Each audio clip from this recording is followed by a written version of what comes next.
پرچے کاٹے جا رہے ہیں اور جس طریقے سے لوٹ مار کی جا رہی ہے اور توڑ پھوڑ کی جا رہی ہے،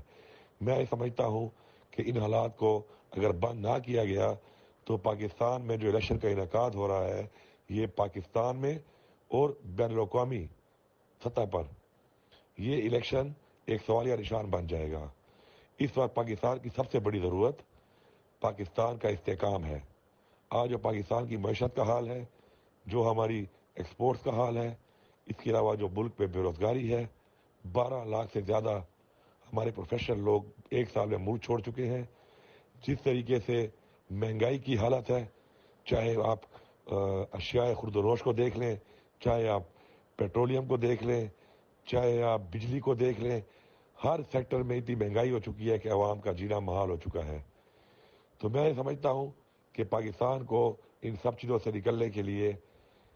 سب سے پہلے جو ہے استحکام کی ضرورت ہے، اور اسٹیبلٹی تبھی آئے گی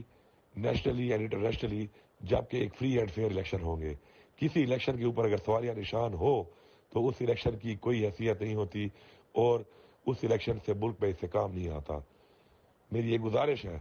کہ عوام کا مینڈیٹ جس پارٹی کو ووٹ دے،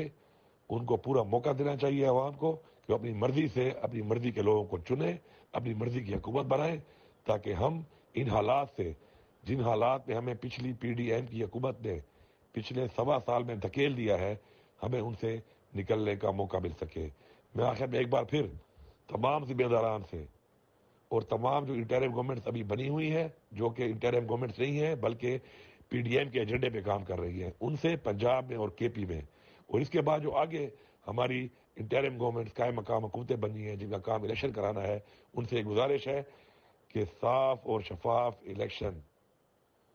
کو کرا کر اپنی ذمہ داری پوری کریں اور ملک کو کسی ایسی چیز کی طرف نہ دھکیلیں کہ جس سے ہمارے ملک کی معیشت، ہمارے ملک کا استحکام، ہمارے ملک کا وقار مجروح ہو۔